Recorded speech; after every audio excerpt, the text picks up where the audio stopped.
अस्सलाम वालेकुम नाज़रीन, मैं हूं आपकी होस्ट सोनिया मुल्तानी और आप देख रहे हैं मेरा यूट्यूब चैनल सोनिया मुल्तानी ऑफिशियल। नाज़रीन, आज का मेरा जो टॉपिक है, आज का टॉपिक में एक दफ़ा फिर बाबा नागी के हवाले से है, लेकिन थोड़ा सा हट के है। वो ये है कि इतने मेरे बहन भाइयों ने, इतने हमारे दोस्तों ने, हमारे यूट्यूब फैमिली मेम्बर्स ने मुझे कमेंट्स किए, इतने अच्छे कमेंट्स किए। एक कमेंट मेरी आंखों के से गुजरा, तो फिर मैंने सोचा कि क्यों ना मैं, जितने लोगों ने इतनी मेहनत से, इतनी मोहब्बत से मुझे कमेंट्स किए, तो मैं सबका जो मतलब जवाब देने वाले हैं। बाकी तो सब ने बेस्ट विशेस दी, सब ने दुआएं की, सब ने मुझे बहुत अच्छा कहा। मैं सबका दिल से शुक्रिया अदा करती हूँ, लेकिन इसमें मेरा कोई कमाल नहीं, ये मैंने पहले भी कहा है। एक दफ़ा फिर मैं जो मुझे लगा कि इन सवालों के, इन कमेंट्स के जवाब देने चाहिए, तो मैं वो जवाब देना मुनासिब समझूंगी। और मुझे उम्मीद है कि आपको मेरा ये सिलसिला भी अच्छा लगेगा कि मैं आप लोगों के कमेंट्स के जवाब दे रही हूँ। तो सबसे पहला एक कमेंट आया, मैं अभी कमेंट्स जो है मैंने यहाँ पे अपने दूसरे मोबाइल में सेव किए ताकि मैं कोई भूल ना जाऊँ और कोई मुझे मसला ना हो, ताकि आप लोगों को मैं इजीली कमेंट्स बता सकूँ। हमारे एक भाई हैं, उनका नाम है सिक्लैन हैदर। उन्होंने लिखा है कि खबरहार टीम का हिस्सा क्या बाबा नागी अब नहीं रहेंगे? एक सवालिया निशान। भाई आप मुझे ये बताएं क्यों नहीं रहेंगे। आप ये देखें, खबरहार जब शुरू होगा, आफ्ताब साहब ने जब बाबा नागी की एक तकलीफ नहीं देखी, उनसे बर्दाश्त नहीं हुई, उन्होंने फौरन राब्ता किया ना। तो जब मुझे पूरा यकीन है, जब खबरहार शुरू करेंगे तो बाबा नागी को वो ज़रूर बुलाएंगे। भले बाबा नागी बुजुर्ग हो गए हैं, उनसे उनकी एज काफ़ी हो गई है, लेकिन वो भले एक सेगमेंट में ही बैठे हैं, लेकिन आफ्ताब साहब बाबा नागी को ज़रूर बुलाएंगे। और इसके साथ दूसरे हमारे भाई हैं, उन्होंने मुझे कहा कि सोनिया जी प्लीज़ आप खबरहार को ज्वाइन करें। भाई मैं कैसे ज्वाइन करूं? खबरहार हमारा पूरा बंद हुआ है। जो यूके में खबरहार हो रहा है समंदर पार, वहाँ पे ऑडियंस बैठी है। ऑडियंस में जो है ना, आफ्ताब साहब सवाल जवाब करते हैं। हमारी जो खबरहार की फनकारों की टीम है वो तो यहीं है, पाकिस्तान में हुई है। तो जब खबरहार पाकिस्तान में शुरू होगा तो इंशाल्लाह ताला देखेंगे कि अगर वो हमें बुलाएंगे, हमें आवाज़ देंगे, तो हम ज़रूर खबरहार को ज्वाइन करेंगे। तो इसके साथ अब हमारे दूसरा एक भाई है, एक और हैं, उनका नाम है यास्मीन जावेद, नाम है उनका। मेरे ख्याल में ये एक खातून है।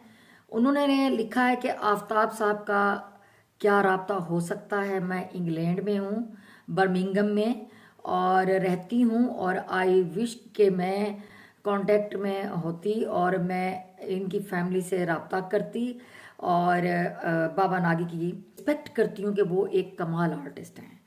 और दूसरी बात, एक और है मोहम्मद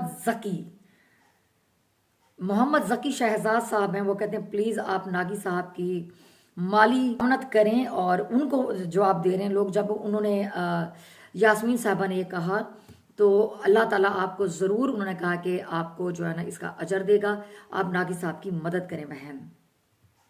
यास्मीन ने कहा मैं मदद करूं, लेकिन आप उनका राब्ता नंबर मुझे भेज दें।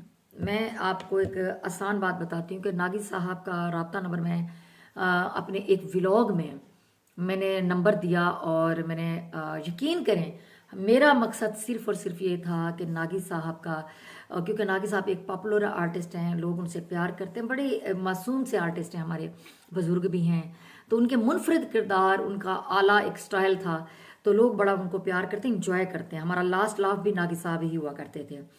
तो मैंने ये कोशिश की, एक छोटी सी, मैंने नागी साहब को थोड़ा सा राजी किया कि चले आप मदद। वो कहते थे मैंने नंबर नहीं देना, लोग ये समझेंगे कि मैं मांगा कश हूँ, मैं मांग रहा हूँ, मैं भीख मांग रहा हूँ। मैंने भीख नहीं मांगनी।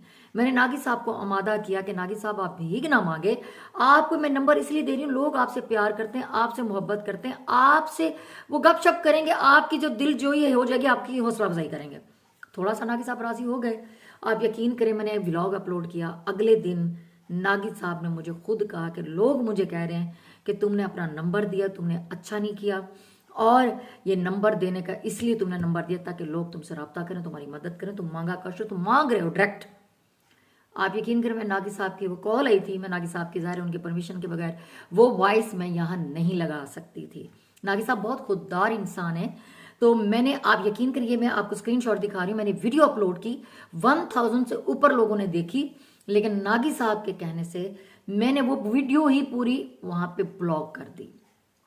नागी साहब ने कहा इसको डिलीट कर दें, मैंने वीडियो ब्लॉक कर दी। और अब जो है ना, मैंने वो वीडियो नहीं लगाई क्योंकि नागी साहब ने मना कर दिया कि लोग मेरे ऊपर बातें कर रहे हैं, मेरी इज्जत नफ्स पे बात आ रही है, लोग ये समझ रहे हैं कि मैंने जानबूझ के नंबर दिया है और मैंने सिर्फ और सिर्फ मांगने के लिए नंबर दिया। तो ये बात नागी साहब को बहुत दुख दे रही थी, लिहाजा मैंने वो जो वीडियो है वो पूरी ही मैंने ब्लॉक कर दी।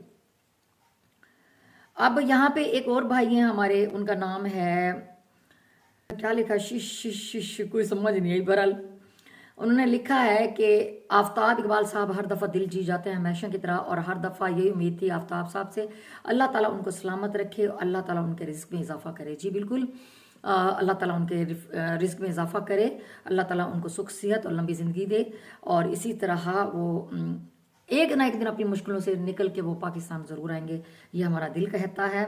अच्छा, इसके साथ हम एक और कमेंट्स है उस पर जाते हैं जी। उनका नाम है SS इंटरटेनमेंट वाले जी। सोनी मुल्तानी जी, असी तनु आफ्ताब जी दे प्रोग्राम विच बहुत वेख्या है, बहुत पसंद करते सी। मुझे लगता है ये चढ़ते पंजाब से साढ़े कोई सरदार जी ने, तो उन्होंने लिखा है, तो उन्होंने कहा है कि जी जींदे रहो बहन जी, ते सत सरी अकाल जी। उन्होंने साढ़े सरदार भाई ने उन्होंने कमेंट्स किया है, तो उन्होंने शुक्र अदा किया है, उन्होंने मैनू दुआ दी है। अच्छा, एक और है हमारे पास, उनका नाम है डॉक्टर साजिद मलिक। डॉक्टर साजिद मलिक ने कहा, गुड सोनिया मुल्तानी, ग्रेट एक्टर मिस्टर नागी, और इनकी जो है ना बहुत अच्छा किया, नागी साहब की मदद की, और आफ्ताब साहब ग्रेट पर्सनैलिटी हैं, और अल्लाह ताला उनको हमेशा खुश रखे। जी बहुत ज़्यादा आमीन, अल्लाह ताला हमेशा आफ्ताब साहब को खुश रखें, हमारी भी यही दुआएं हैं। अच्छा जी, इसके साथ हैं मोहम्मद ज़की। वो कहते हैं, सोनिया जी आप मंद इंसान हैं, और अल्लाह ताला आपको, वो कहते हैं कि अल्लाह ताला आपको खुश रखे, अल्लाह ताला हमेशा जो है ना आपको आबाद रखे, आपने आपकी ज़िंदगी में बरकतें आएँ, आपकी ज़िंदगी में बरकतें अता पर। उन्होंने कहा कि अल्लाह ताला आपको खुश रखे, आप हमेशा खुश रहें, आबाद रहें, अल्लाह ताला आपकी ज़िंदगी में बरकतें अता करें, आमीन। इसके साथ साथ उन्होंने लिखा कि आप एक्टर भी बहुत अच्छी हैं। मैं अपनी वैसे तारीफ करना नहीं चाहती, मुझे जो कहे, मैं हमेशा ही एक गिल्टी फील मैंने किया कि यार मैंने काम सही नहीं किया, और मैंने कभी भी अच्छा परफॉर्म नहीं किया। मैं हमेशा कोशिश करती रहती हूँ कि मैं कुछ अच्छा करके दिखाऊँ। आप लोगों को हमारा काम अच्छा लगता है, या आप लोगों की मोहब्बत है, आप लोगों का प्यार है, और लोगों ने बड़ा मतलब एक प्यार दिया हमें। और एक और उन्होंने कहा कि मैंने पहले दिन कहा था कि आफ्ताब साहब, उनका नाम है, मैं नाम पहले बता दूं ताकि आप लोगों को, उनका नाम है शेख मोहम्मद, उनका नाम है शेख मोहम्मद नईम। उन्होंने कहा मैंने पहले दिन कहा था कि आफ्ताब साहब बहुत परेशान है, लेकिन उन्होंने कहा मैंने पहले दिन, शेख ये हैं जी शेख मोहम्मद नईम। उन्होंने कहा मैंने पहले दिन ही कहा था कि आफ्ताब साहब के चेहरे से लगता है आफ्ताब साहब परेशान हैं, और मुल्क छोड़ना कोई आम बात नहीं होती। ये उनसे पूछो जो मुल्क से बाहर हैं, जो हमारे परदेसी भाई हैं। आप लोग जितनी भी दुआएं दे रहे हैं, असल में मेरा थोड़ा सा आई साइड का मसला है, तो मैं थोड़ा स्लो पढ़ रही हूँ। अच्छा, एक और है, उनका नाम शेख मोहम्मद नईम। दोबारा उनका एक मैसेज है, कहते हैं सोनिया मुल्तानी में आप हिम्मत रखें, हम PTI को सपोर्ट करते हैं। आपको ज़मान पार्क में हमने देखा था, इंशाल्लाह बहुत जल्द वो दिन आएंगे कि आफ्ताब साहब भी काफ़ी परेशान लगते हैं। अपना मुल्क अपना होता है, हम वर्कर बहुत मुश्किलात देख रहे हैं, खान की खातिर सब बर्दाश्त कर रहे हैं। अच्छे दिन आएंगे तो हम सब मिल के अपने मुल्क में बैठे होंगे। जो लोग दूसरे मुल्क में बैठे हैं वो अपने अब नहीं आ सकते, इनसे पूछें, हर चीज़ पैसा नहीं होती। नागी साहब, अल्लाह ताला आपकी हिफाजत करे, नागी साहब की मदद करे, अल्लाह ताला उनका आप दोनों मिल के व्लॉग बनाएं। पहली बात ये कि मैं दोनों हम मिल के व्लॉग इसलिए नहीं बना सकते कि नागी साहब उकाड़ा रहते हैं, मैं इस टाइम लाहौर रहती हूँ, मैं अपना छोटा मोटा यूट्यूब का करती रहती हूँ, और इसको अब प्रॉपर लेके कर रही हूँ। और काफ़ी सारे लोगों ने बड़ी दुआएं दी, बड़ी मोहब्बत दी, और मैं किस किस के कमेंट्स पढ़ूँ। मैं कहती हूँ, आज का सवाल मुझे जो ना वो सबसे ज़्यादा वो लगा कि मुझसे सवाल किया गया, जी क्या नागी साहब आप खबर हार में नहीं आएंगे, क्यों नहीं आएंगे, मैं ये बताना चाहती थी। बाकी सबका बहुत बहुत शुक्रिया, सबका मैं तहे दिल से शुक्रिया अदा करती हूँ। और इसके साथ मैं आफ्ताब साहब के लिए एक शेर कहूँगी, वो एक शख्स के जिससे शिकायतें थी बहुत, वही अजीज उसी से मोहब्बतें थी बहुत, वो जब मिला तो दिल में कोई ख्वाहिश ही ना थी, बिछड़ गया तो हमारी ज़रूरतें थी बहुत। और इसके साथ काफ़ी सारे लोगों ने जब मुझे ये कहा कि आपने नागी साहब का साथ दिया, आपने बहुत अच्छा किया और हमें बहुत अच्छा लग रहा है। कुछ लोगों ने मेरी सेहत के हवाले पूछा, बल्कि बाकायदा मुझे दुआ दी कि अल्लाह ताला आपको सुख सेहत दे, आपको क्या हो गया। कि एक दो बंदों ने तो ये भी मुझसे पूछ लिया कि आपने कोई क्या किया है, कोई सर्जरी करवाई है, क्या करा है, वेट क्यों कम किया है। जनाब मैंने वेट खुद कम किया है, मैंने एक्सरसाइज की, मैंने वॉक की और खाने पीने में मैंने थोड़े से चेंजेस मैं लेके आई और इसके साथ जो है ना बस वेट कम हो गया। 25 kg 25 kg मैंने वेट कम किया है, तो इसलिए थोड़ा सा लुक चेंज नज़र आती है। और साथ साथ जो है ना एक और था, काफ़ी लोगों ने मुझे इतना अप्रिशिएट किया यार, इतना अप्रिशिएट किया कि मैं आपको बता नहीं सकती। तो फिर मैंने सोचा मैं आप लोगों को, शाकिर साहब का एक शेर है कि तू मेहनत कर मेहनत दा सिला जाने खुदा जाने, तू मेहनत कर मेहनत दा सिला जाने खुदा जाने, तो दीवा बाल के रक्षा हवा जाने खुदा जाने।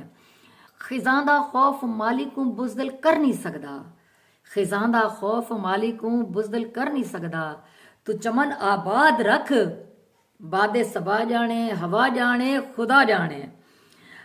मरीज़े इश्क खुद को कर दवा दिल दी समझ दिल भर, मर्ज जाने दबा जाने खुदा जाने। जे मर के जिंदगी चाहता है फकीरी टोटका सुन गन, जे मर के जिंदगी चाहता है फकीरी टोटका सुन गन, वफा दे विच फना थी वन दे विच फना थी वन, वफा जाने जफा जाने खुदा जाने। अच्छा ये है कि ये पूरी थीवे ना थीवे, ये पूरी थीवे ना थीवे, ये पूरी थीवे ना थीवे, दुआ तू शाकिर मंगी रख, दुआ जाने खुदा जाने हवा जाने खुदा जाने, ते कर मेहनत दा सिला जाने खुदा जाने, तो दीवा बाल के रख जा हवा जाने खुदा जाने। तो जनाब मैंने ये जो काम किया, मैंने एक दिया जलाया और मुझे ये था कि मेरे साथ काफ़ी लोग जुड़ेंगे। और नंबर मैं अब इसलिए नहीं दे सकती कि नागी साहब ने मुझे खुद मना किया, काफ़ी सारे लोगों ने मुझसे नंबर मांगा लेकिन मैं दे नहीं सकती क्योंकि नागी साहब उनको ये डर है कि लोग ये कहेंगे कि शायद मैंने मांगने के लिए, मैं मांग पूरा कर रहा हूँ और मैंने मांगने के लिए नंबर वो किया है, तो इसलिए मैं नंबर नहीं दे सकती आपको लोगों को। बस आप लोग ये दुआ कीजिएगा, आफ्ताब साहब ने रब्ता कर लिया तो नागी साहब का काम हो जाएगा। हमारा सिर्फ और सिर्फ ये मकसद था कि नागी साहब जिस जगह पे काम कर रहे थे, जहाँ पे उनका कैफ़े था, वहाँ पे उनको काम करने दिया जाए और उनका जो सामान ले गए हैं पीरा फोर्स वाले वो उनको वापस कर दें। और वो यही चाहते हैं, उनकी दिली ख्वाहिश भी यही है कि हमारा सामान हमें वापस मिल जाए और हमें उसी जगह पे, हमारी रोजी रोटी सही चल रही थी, हमें उसी जगह पे काम जो है ना करने दें। बस नागी साहब की ये ख्वाहिश थी। और इसी के साथ आप सब दोस्तों का बहुत बहुत शुक्रिया, आप लोगों के इतने कमेंट्स, काफ़ी सारे कमेंट्स तो मैंने पढ़े ही नहीं है क्योंकि उसमें मेरी तारीफ़ें और अच्छा नहीं लगता। आफ्ताब साहब हमेशा ये कहते थे कि अपनी तारीफ़ें कमेंट्स में ना वो किया करें, तो मुझे भी अच्छा नहीं लगता कि अपनी तारीफ़ें मैं बार बार करूँ। बस आप लोगों का बहुत बहुत शुक्रिया, बिग लव बिग रिस्पेक्ट। अल्लाह ताला आपको खुश रखे, आफ्ताब साहब को खुश रखे, लंबी ज़िंदगी दे सुख सेहत वाली। और ऐसी इसके साथ ये है कि लोग ये कहते हैं कि हमारा शो बंद हो गया, अब हम क्या करेंगे, कैसे। तो जनाब मैं अपना यूट्यूब का काम कर रही हूँ और मुझे पूरा यकीन है कि आप जितने भी दोस्त हैं मेरी वीडियोस देखा करें। मैं मुख्तलिफ टॉपिक्स पे मैं बनाती रहती हूँ, मुख्तलिफ इश्यूज़ पे बनाती रहती हूँ। मेरी वीडियो को लाइक किया करें, शेयर किया करें और साथ साथ अपने कमेंट्स भी किया करें, अपनी राय का इजहार भी किया करें। तो बाकी जो वक्त है, जो आया है वो गुजर जाएगा, जो था वो नहीं रहा, जो आया है वो गुजर जाएगा, जो आने वाला है उसका हम इंतज़ार करें। दुआओं में याद रखिएगा, खुश रहें, शाद रहें, आबाद रहें। आपसे मुलाकात होगी मेरे अगले किसी व्लॉग में, तब तक के लिए अल्लाह हाफिज़, खुश रहें, शाद रहें, आबाद रहें। पाकिस्तान जिंदाबाद।